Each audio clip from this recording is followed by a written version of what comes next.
Welcome back, dear listeners, to another episode of Democracy Unveiled. I'm Giovanni, joining you from Italy. In our last episode, we embarked on a journey to explore the meaning of democracy, a system that, at its heart, embodies the rule of the people. Today, we delve deeper into the workings of democracy, unraveling how this system functions in practice, and why it's pivotal for us, as citizens, to grasp these processes. Hello everyone, I'm Eleni from Cyprus. I'm thrilled to be back and discuss today's topic with Giovanni. Understanding the mechanics of democracy involves knowing how decisions are made and how we can exercise our power. It's about seeing the bigger picture and our place within it. I'm eager to explore these facets of democracy and shed light on how each component shapes our societies. Let's get started. First item on our agenda for today's conversation is the concept of the social construct. As I understand it, it is the concept that gives legitimacy to a democratic government. Eleni, would you care to expand on it? Gladly. I find democracy's most fascinating aspect to be its testament to the evolution of human thought. It represents an unspoken agreement between the people and their government, defining the expectations and responsibilities of each party. Democratic governance is underpinned by this foundational idea, ensuring that power is exercised in a manner that respects the rights and interests of the citizenry. Citizens, we all agree to follow the laws and decisions made by our elected officials in exchange for the protection of our rights and welfare. This social contract is based on the mutual understanding that the government's authority comes from the consent of the governed, making it central to the practice of democracy. Indeed, the social contract is vital and has truly allowed us to move past from the years of oppression, where rulers had absolute power over the people and held little responsibility towards them. Precisely, Giovanni. I completely agree with this. In democratic societies, if people feel that their government is not fulfilling its obligations to protect their rights, represent their interests, or ensure their well-being, it can have serious consequences. This can erode trust between the government and the people and undermine the government's legitimacy. When the social contract is perceived as broken, it challenges the foundation of democratic governance. This prompts citizens to demand change, accountability, or even the establishment of a new contract that better serves their needs. The dynamic interaction between the people and their government keeps democracy alive and evolving, ensuring it remains responsive to the needs of its citizens. Thank you, Eleni. Now let's talk about the Constitution. A fun little anecdote: when talking about the topic of today's podcast with a friend of mine, he referred to the Constitution as the blueprints of the state. Yeah, an excellent analogy. Yeah, I thought so myself. The Constitution is vital to any democracy. It serves as the foundation for the state's principles, governance strictures, and the rights of citizens. It outlines how power should be used by whom, and the limits to that power, ensuring that governance is conducted within agreed-upon rules. The Constitution's supremacy means that no law or government action can contravene its provisions. Amending the Constitution is intentionally made difficult. It often requires a supermajority in the legislature or even a referendum. This ensures that fundamental changes to the principles of the state and the rights of its citizens are made with broad consensus, reflecting the deep and widespread agreement among the populace. Indeed, and the Constitution does more than just set rules. It embodies the democratic consensus of a nation. It's a living document that reflects the collective will and values of its people, evolving as society changes.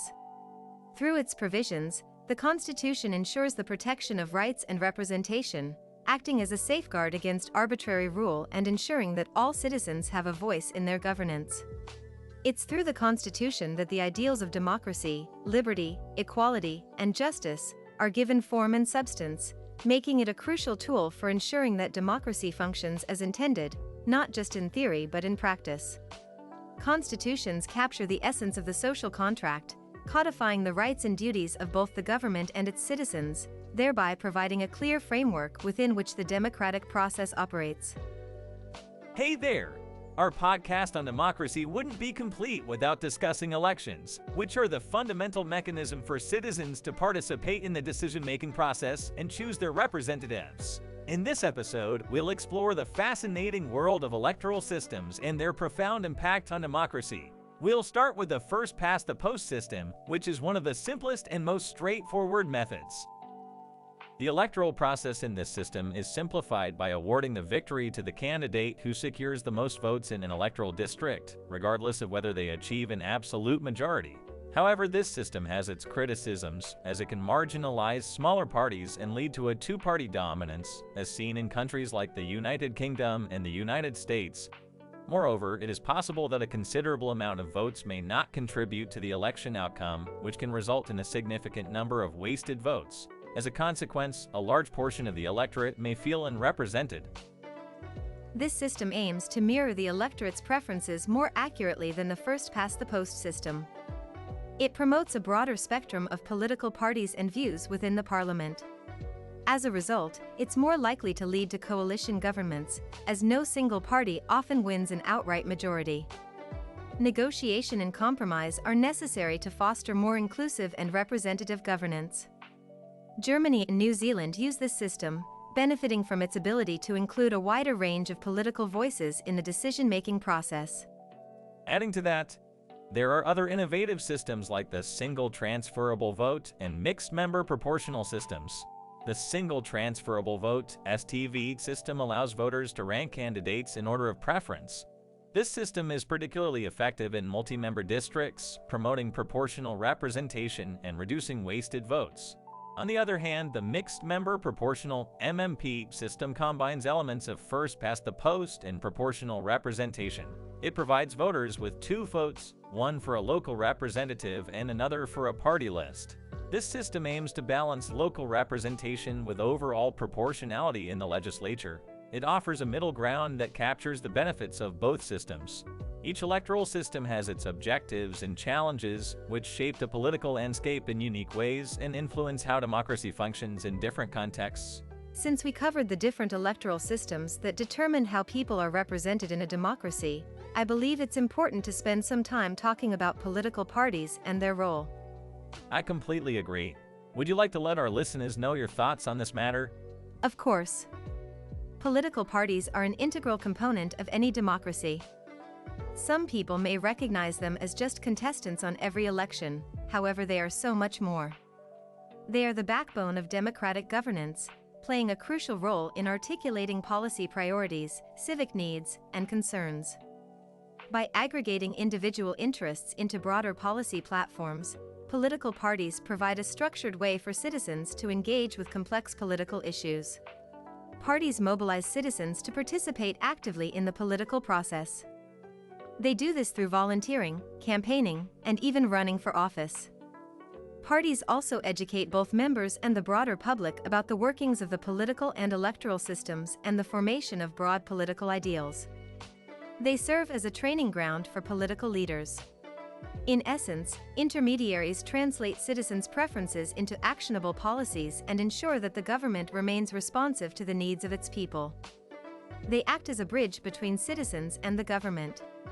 You've highlighted the pivotal role of political parties perfectly. Beyond their policy-making and mobilization functions, political parties are fundamental in bridging the gap between the government and civic life. They facilitate democratic participation by providing platforms for debate, dissent, and consensus building. This connection fosters a more engaged citizenry where people feel their voices are heard and their votes matter. In well-functioning democracies, parties are deeply rooted in society, reflecting its diverse interests and perspectives. They help to channel public opinion from the grassroots to the highest levels of government, ensuring that democracy is not just a series of elections, but a continuous, dynamic process of engagement and representation.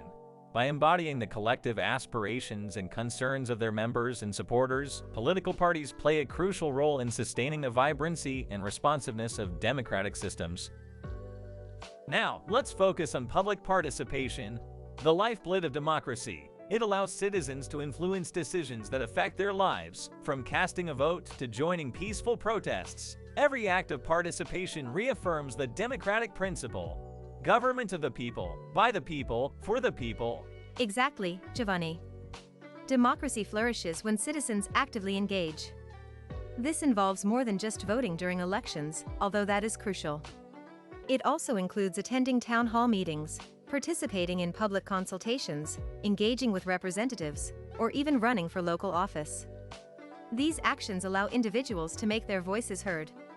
And let's not forget the power of peaceful protest. It's a fundamental right in a democracy, allowing citizens to express their views, demand accountability, and advocate for change.